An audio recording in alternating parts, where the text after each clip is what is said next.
Hello everybody, this is Josh Bycer from GameWisdom.com. Welcome to a spotlight of The Final Station. This is the first game, I believe, from Studio Do My Best, published by Tiny Build. They were kind enough to give me a press copy, and by the time you're watching this up on YouTube, the game will be available on Steam. And my review should be up as well. I've played through the entire game, and I like it, and I think what it does right, it does well. But the one thing that's missing from this game, I think really hurts it in terms of my enjoyment. But you're going to see that tonight. Now, please keep in mind, we're going to start a new game because I've already finished the game. I want to, spoil the whole thing on you. And anything that I do show will be spoiler related. So we're only going to do about, I'm going to say 30, maybe at most 40 minutes of play. Yeah, I already beat the game, so that's alright. The theme of the Final Station is a really good one. It's essentially the zombie apocalypse, end of the world, and your main task is basically conducting a train in an attempt to ferry supplies and survivors. As you can see, the game uses pixel art here. I love that design of these infected, or the zombies, whatever you want to call them. It's just a really good job of doing a lot with a little. I mean, it's simply a pixel art here. You don't see too many details, but it looks very menacing enough.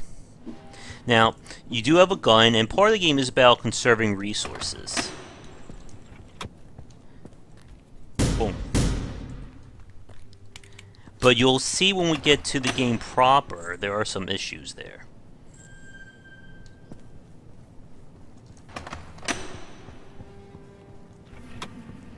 I don't want to spoil what this is all about, obviously.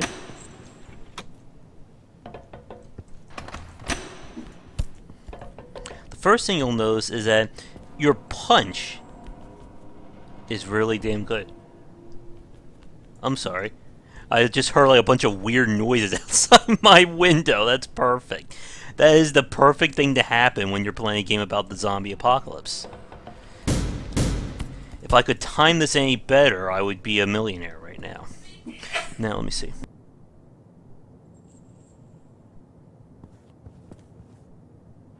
Alright, let's see. As you can see, we got a whole lot of mystery going on here.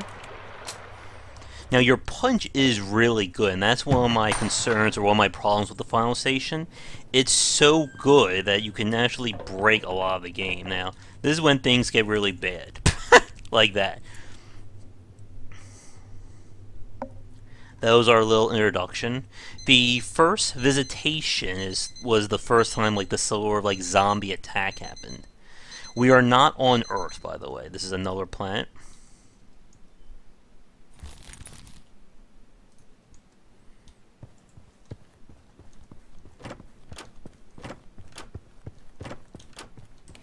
The items that you pick up can be sold for resources and crafted into first aid kits and bullets, I'm sorry, once we're on the train. Yeah. Again, despite the pixel graphics, I think the game has a really good aesthetic to it. For the sake of this spotlight, I'm going to speed through the game as best I can. I'm trying to remember if some of these people you can take with you. Nope. But obviously you would want to explore all the town and everything for lore. Guardian is a machine that's used to basically protect everybody. So it's our first day on the job.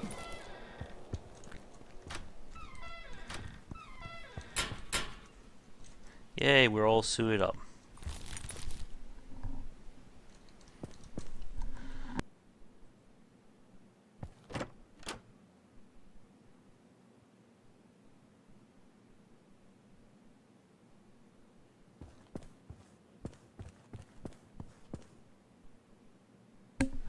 Alright, let's see. So it's our first day on the job. The idea is we have to collect these codes to use our train, because they have blockers set up. Here's our train right here. And you're about to see the extent of the train gameplay, or train play, if we want to be a little fun about it. On your train, there's basically 3 compartments. You have something that you're ferrying, the passengers, and then the front, or the engine.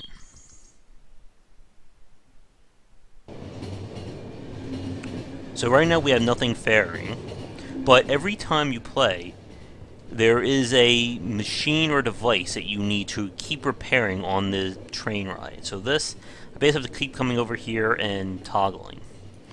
Over here we have food and first aid. I have to manually give it to people.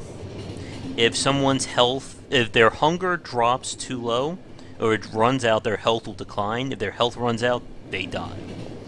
Over here we have our little station here. A lot of the stuff you're not really going to use. We have a crafting department here, but the map is very linear. It's, well, no pun intended, but it's on rails. You can't deviate from your path, you can't change things. So again, we just come over here. And if you've noticed, I can only hear these people talk when I'm in the passenger department. So if I'm over here trying to manage food or crafting stuff, they can be talking and we won't hear anything. That's kind of a design conflict, because the game is very story-driven. And this just feels very time-consuming, because it's the same thing no matter what you do.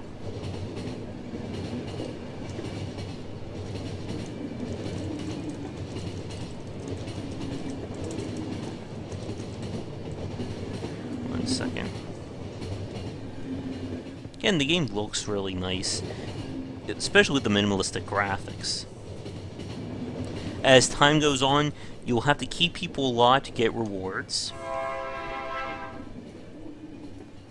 at the end of each act, and the game is obviously very linear in that front. Okay, so we're in the first place.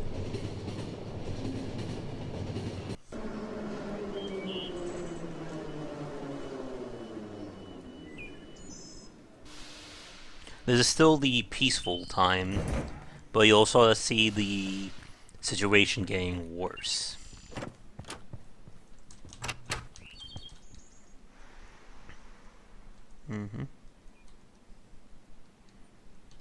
Yeah, of course, we have to go look for him.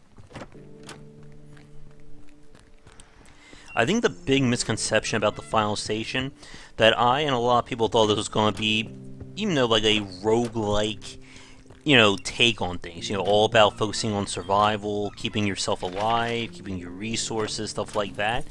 And unfortunately, for us, the game is primarily focused on story. And I think that's what I think will hurt it, in the long run, to be honest. It's a great game to, play at least one time, but once you've played it once, there's no real reason to play it again. So right now, we just gotta find this person. There he is.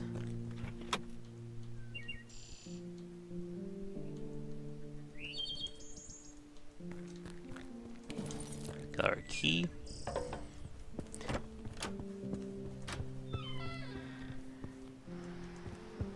Okay.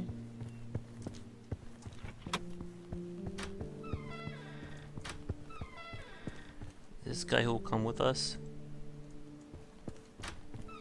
Sometimes in these towns, you can find additional passengers. There are upgrades in the game, but it's kept very basic in that front. So we come back up here, grab our key. Oh, there he is. So there's our passenger.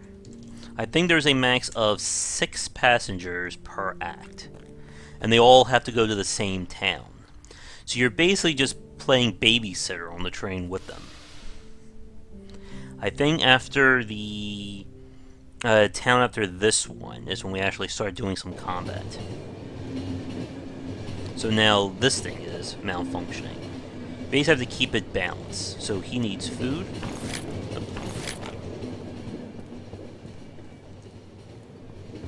And you'll start to run into people who are bleeding, who require constant med kits. So we come over here, I can craft it, we have more rags and pills. And the towns themselves are linear. There are no randomly or procedurally generated areas in the game, which I think kind of limits the survival aspect of it.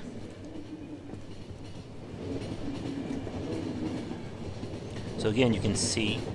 So here's another thing. You can chat with people at specific events, but they're still talking over there. Like, I don't know why they couldn't just let us, like, just keep hearing them talk while we're over here. So meanwhile, we come back over here. They're still doing their thing. If basically the power gets out of whack too much, people will suffer damage. So you're pretty much having to juggle these little balls, but there's just nothing, like, substantial to this part. Like, I can't manually add stuff to the train, I can't decide what I'm doing, stuff like that. It's basically all on rails. So you pretty much want to wait until they're absolutely starving or about to die before you use these kits, to basically prolong them as long as possible. There we go.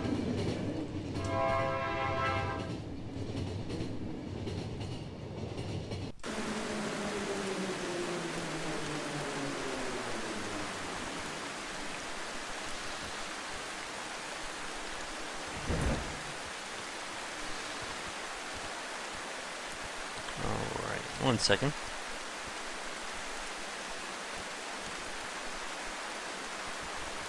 And again, we need the train blocker.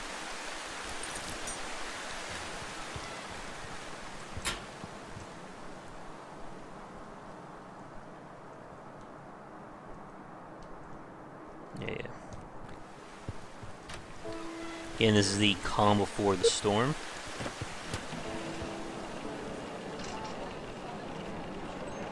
Alright, so another one joins us. You can see people are getting worried about what's going on.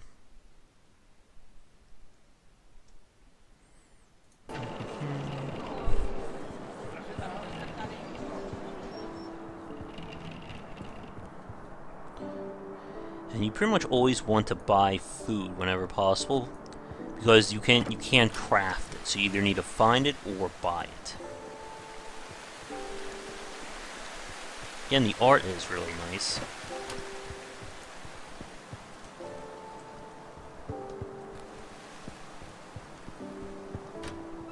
Yeah.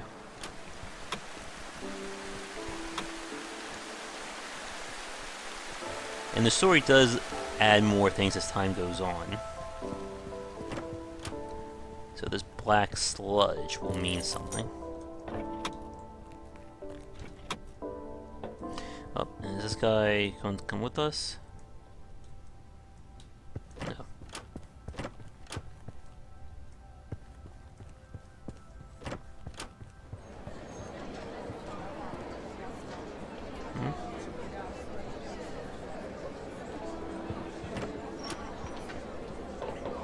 Then there's one more and then the zombies, or the next one we actually get back to them. There's our code.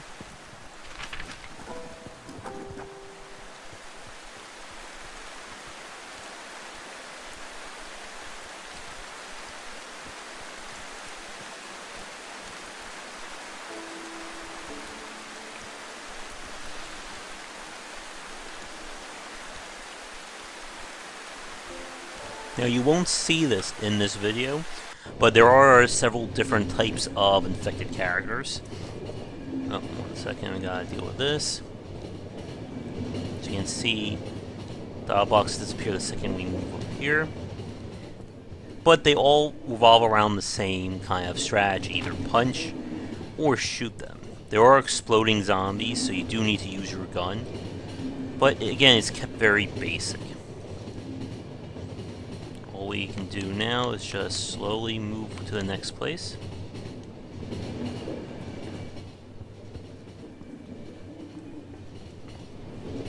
When we get done, or I think once we start things for real, we'll get our container that we need to transport.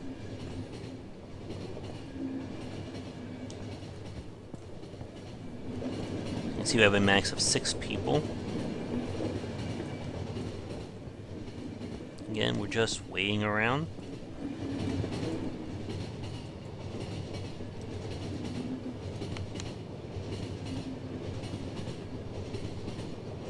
Supposedly something bad will happen if we let our battery or consumption overwhelm our battery supply.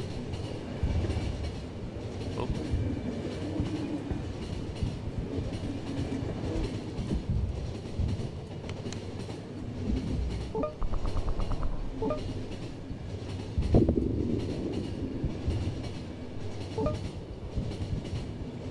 So something bad is happening.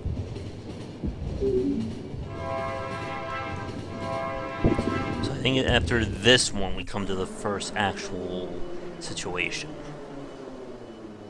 And despite like the pixel graphics, again, the game does a good job presenting a very terrorizing and claustrophobic mood. Alright, so that was the end of technically the first chapter of the game. We got our money. And you can also talk to the people afterwards. So now we're basically getting our official quest and starting the game proper. As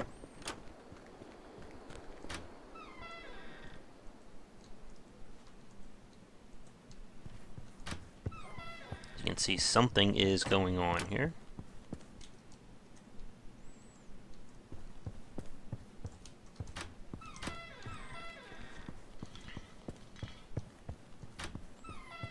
See, the game is definitely painting a picture of something going horribly wrong.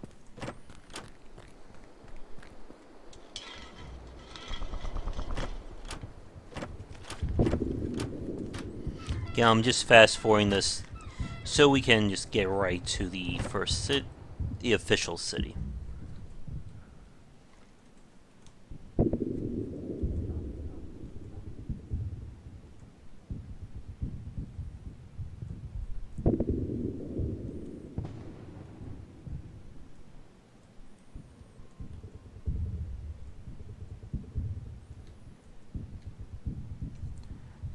Okay.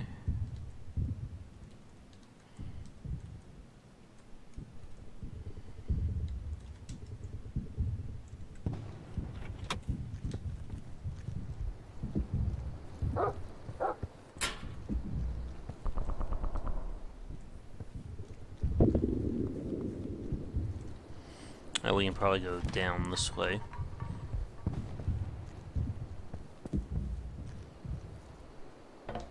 You usually want to explore the top half and the bottom half of each area to see if you can find more resources or people. He doesn't look too good. I don't think he's gonna come with me.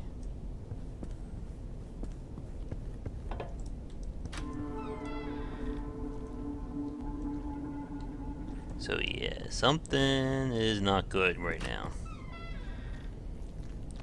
Oh. So you have a weapon there. Or you can just throw stuff. But yeah, you can see the situation is definitely getting out of control. And again, if this was like a roguelike or a survival game, it would definitely be very interesting to play this kind of game. Okay, yeah. 3586.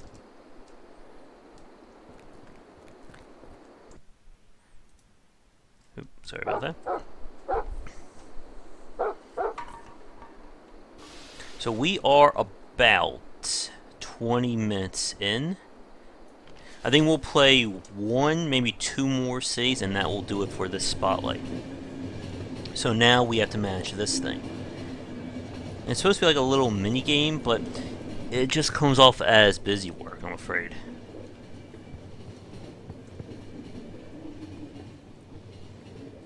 Okay.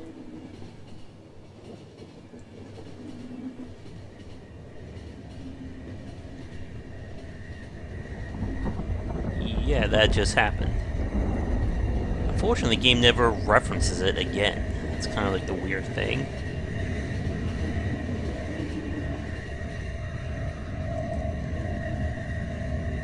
I assume they were just like dragged out by how the bloodstains are there, but nothing ever like gets us. Again, you have very great like background design, again, telling you about this world without, you know, outright having cutscenes and stuff like that. But I just wish there was more meat to this gameplay.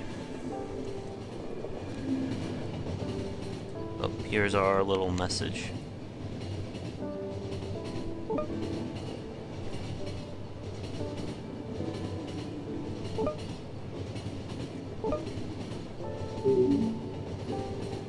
And the story is quite interesting, and there's a lot of things you won't get until you finish the game.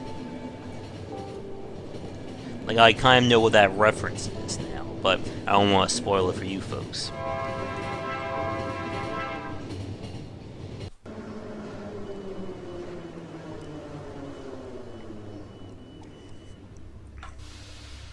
So this is our first official level of the final station.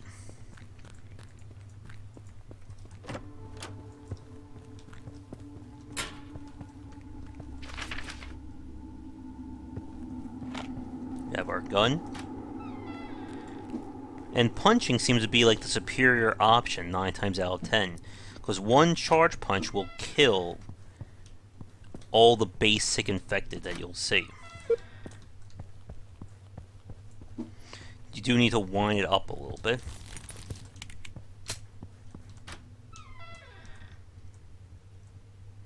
Yeah, get on the train. You'll see right now. Boom. You have the punch of death. These little fast guys are annoying, though.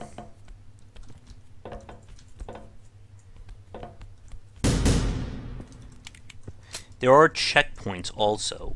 The game will save every few feet or every few rooms in a city.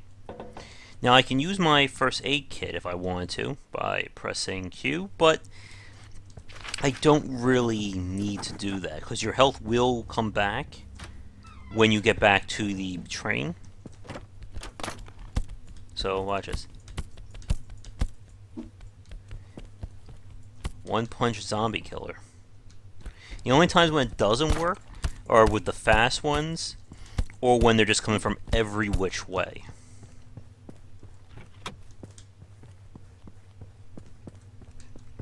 You can pick up objects to throw at people, and hitting a zombie with an object is usually a one-hit kill. There's someone else. So we have a few passengers.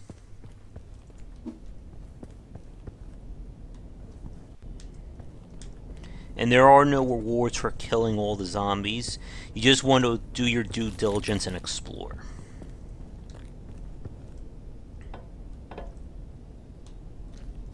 Come and get me. You can also fight them when you're going up and down staircases like that.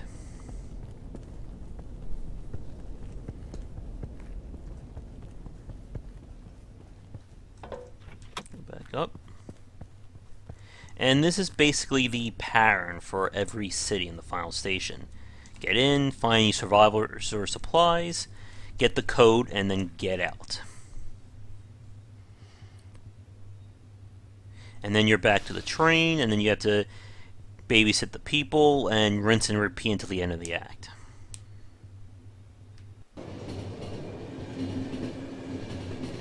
So now this thing is fine, but now we have to manage over here. You can see their reward right there.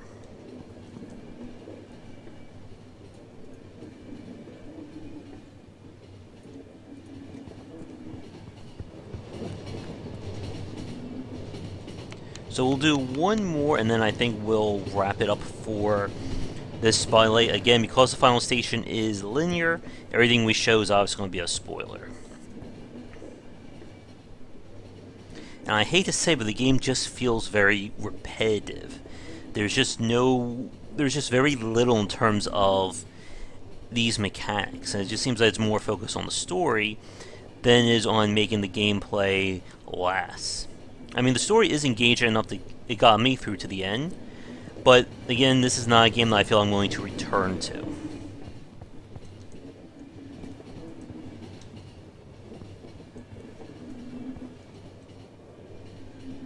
And it pays to wait until he's basically starving before we feed him.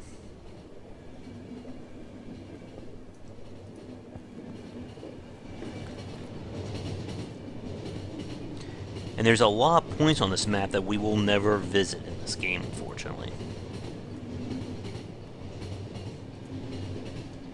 But I could really see this kind of setting and theme work in a roguelike, or again, a game that's more about a undefined end.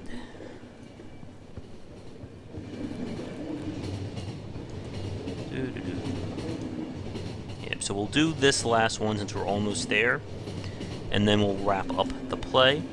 And for those of you watching this live, we'll move on to our next game of the evening. So he's going to need some food. There we go.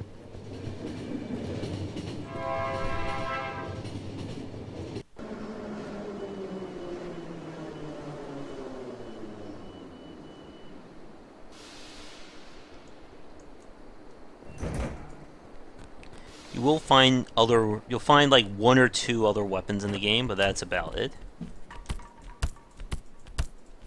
Yeah, the punch is so good, it really renders a lot of the survival aspects kind of moot there. Unless you're dealing with these fast guys.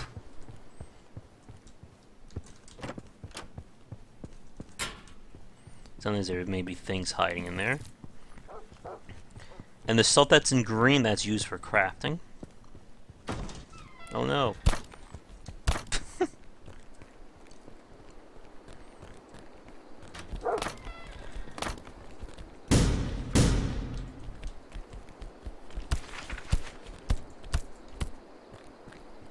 And once you learn how effective punching is, you're going to use him for just about any situation.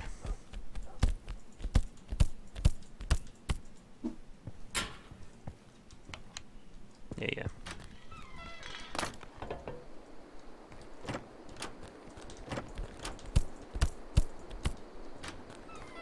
The idea is that we're on this train and it provides protection against the radiation. Which is why we're like the only ones who can still move around.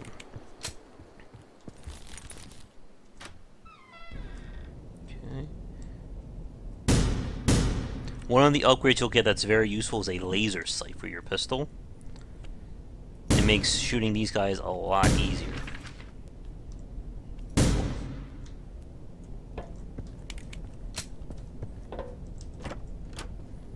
I don't think there are like multiple endings in the game. And this is our first bleeder. And again, he's just going to be a constant drain on our first aid kits.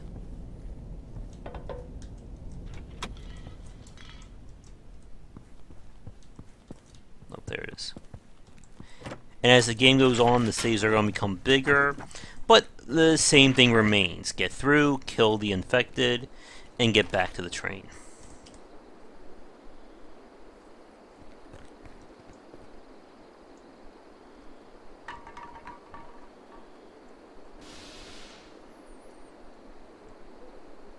And, like, for what it's worth, for what the Final Station does right, I think it's a good game. But I think it could have been a little bit, it could have been more ambitious. I think it would probably serve the setting better. So this guy's just going to constantly keep bleeding. Even when we give him a first aid kit, he'll start bleeding again in a minute or so. Again, same thing, manage their health, hunger, and repeat until the end of the act, when you'll get new passengers, a new thingy that gets attached here, and then the game just goes on again.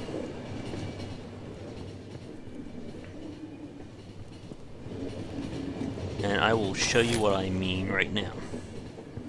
So I will give that to him, and you'll see in about maybe 10 seconds. Let's get that back normal.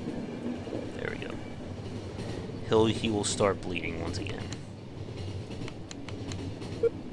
Make some bullets, make some kits. There we go, as you can see.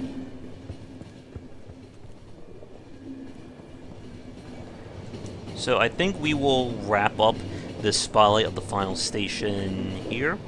We'll get to the next town. That'll give me time to, I guess, phrase my thoughts. So if you're looking for a game that's more about the survival or the roguelike kind of aspect of this theme, the final station's not it. This is a game that's more about the story and just like moving you from place to place. So if you enjoy it, the final station's a good romp. I think it took me like a few hours to play, but I kind of was hoping for more of like the survival aspects. So let me move this back down here.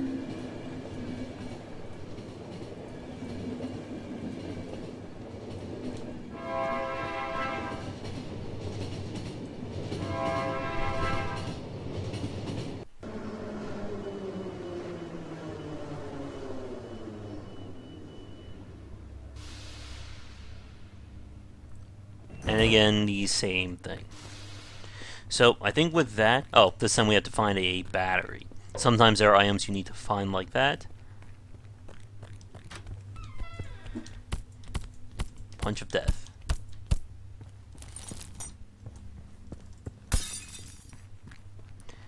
But yep, that's about it. If you're watching this recorded, my written spotlight review will be up, or should be up by the time you're watching this. Other than that, again, if you enjoy what you see, that's pretty much what the final station is all about. So I think we'll stop things here. For those of you watching this live, we are not done tonight. We're going to switch over to Zombicide. But for those of you watching this recorded, the video is going to stop here. Thanks for tuning in. And for those of you watching this live, we're going to switch over probably in a minute. Thanks for watching the video, everybody. If you enjoyed it, be sure to like and subscribe to the channel. Leave a comment, of course, share with your friends. It always helps out. Check out game-wisdom.com, where I examine the art and science of games. You can follow me on Twitch and Twitter under GW Bycer for the latest updates of new content. And be sure to check out our Patreon campaign. You can find us on Patreon under Game Wisdom if you would like to donate and help contribute to keeping Game Wisdom going. Your donations can not only give us the monthly funding we need to keep supporting ourselves, but if we can hit some goals, it will mean more great content for you, and there are some nifty little rewards there as well. Thanks for watching this video, and be sure to tune in to the next one real soon.